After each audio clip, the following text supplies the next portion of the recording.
Did you know that for every 8 out of every 10 people in the US, they own a car, but in comparison with that, 9 out of 10 people own a gun in the US? Most people would say, so what? It's our Second Right Amendment to bear arms. I need to protect my family. And to be honest, I have no problem with that. But let's look at the facts. It turns out that guns were used in home invasion and defense use cases in a little over 4,000 out of the total 53,000 gun-involved incidents in 2015. Since clearly most people aren't using their guns to defend themselves, what else do they end up using them for? According to Dylan Matthews, having a gun in the house increases your chance of being killed by homicide, suicide, and by accident. What is even more saddening is that we are losing our kids to this easy gun access. In fact, children from ages 5 to 14 are 11 times more likely to be killed with a gun in comparison to other kids in other developed countries. Others would say that we cannot just ban guns altogether, and that it is a part of our unalienable rights, according to the US Constitution. But that amendment was made during a time of war, where everyone had to defend themselves, and to be honest, it is completely outdated. Guns are also getting into the wrong hands. The majority of shooters, out of a study taken out of 62 mass shootings, showed some sign of mental illnesses before they committed murder. Dylan Roof, a mentally disturbed 21-year-old young man, would not have passed the background check if it had come in during the 3-day government-required waiting period. But because it did not, he purchased it legally and took the lives of 9 people and injured 3 others at a famous Charleston church on June 17, 2015. Not that any act such as this is acceptable, but at least gun rights supporters would be able to say that this shooting was an anomaly. But sadly, it is not. Since the year 1949, the total amount of people killed in the deadliest mass shootings is 423. 423 people.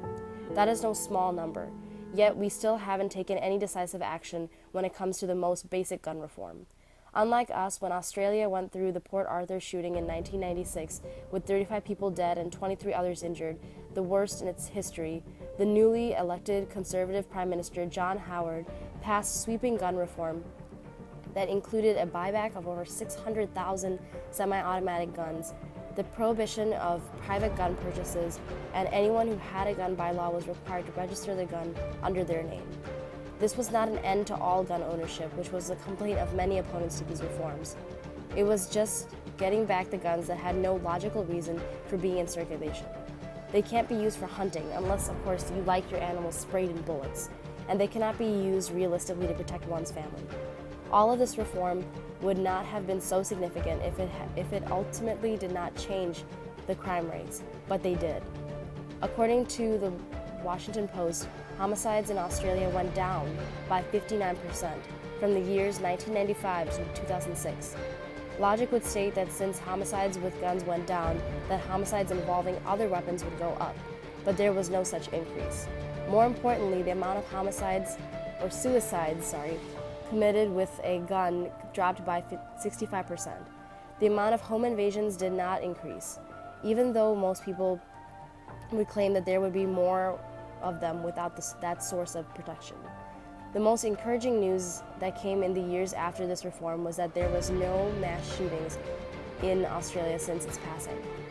So what is the root cause of these shootings? What is the motive? There really isn't one for the majority of these shootings, and even if there was one, the shooters end up being among the dead, either by their own hand or during a shootout with the police. Instead of just admitting that there is no real reason for any of this bloodshed, the media decided that they knew what the real reason of these violent crimes were: violent video games.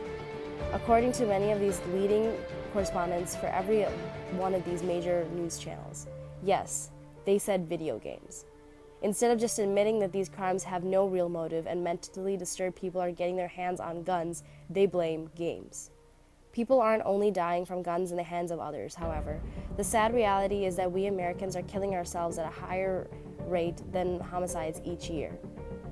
While homicides kill about 11,000 people per year, which again is still a very large number, and the police shootings, at least the ones that we do hear in the reports, only account for less than 1,000 shootings annually.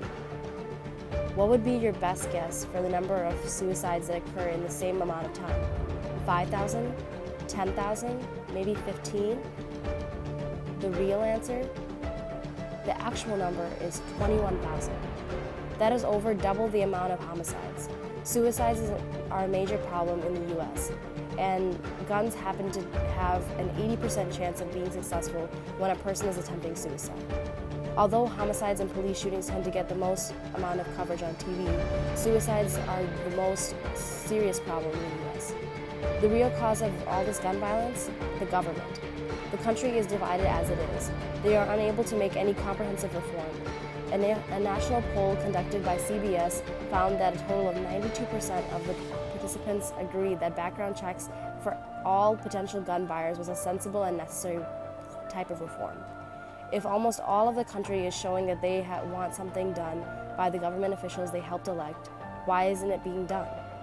If they wanted to be reelected, they definitely will not pass these reforms. That's why. The price the gun lobby had to pay to buy 45 senators in order to stop these reforms from happening was over $8 million. So what can we do if our politicians are being convinced by money rather than the voice and opinion of the people who elected them? A possible solution would be to try and put pressure on our politicians locally to pass a ban on semi-automatic weapons, similar to what Australia did in 1996.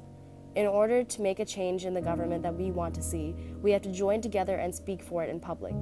Peaceful protests, sending letters to your local politicians, and general awareness of what the real facts on gun rights are, as well as staying informed on the current news having to do with gun violence. This would save us from so much heartache, because according to the data collected by Mother Jones, of the again mentioned 62 mass shootings, a majority of them involved assault weapons with high-capacity magazines. Even if only a little over half the country wanted a ban on semi-automatic weapons, 53%, if 53% of the 318 million people that live in the US stood up for this issue, or any issue, there would be change. If we cannot pass something as significant as that, we should be able to pass a law about having a longer waiting period for a background check, at least longer than the current 3-day maximum. By adding more time to this law, we can get more thorough background checks on prospective gun buyers. According to another set of Mother Jones data, out of the same 62 mass shootings, 49 of the weapons were purchased legally by the owners. The most important practical solution, in my opinion, is that the government must give more funding to mental health facilities and services. With so many people suffering from forms of depression and other mental illnesses, if we can heal people mentally and help them realize that the opinions that they hold of the world aren't necessarily true, then we can prevent them from ever even wanting to get their hands on a gun and kill so many people. Also, people who are dealing with mental illnesses or are struggling with something inwardly can get help through this funding by being able to understand that they are worth so much more than they think they are. Most people would say, so what? I'm only one person. What could I possibly do to make such a big difference? But what if we all thought that? What if we all did nothing? What is at stake if we don't act?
All these kids, all the bright futures. all ended by a mentally unstable young man named Adam Lanza, who broke into the school and killed them all. We cannot let events happen like this again. Ever again. End the killing, end the pain, helping an end to gun violence so we won't lose more lives like this. Here's how you can stay informed and help the cause. To stay informed nationally, visit www.csgv.org. For ways to be active in your community, visit www.everytown.org.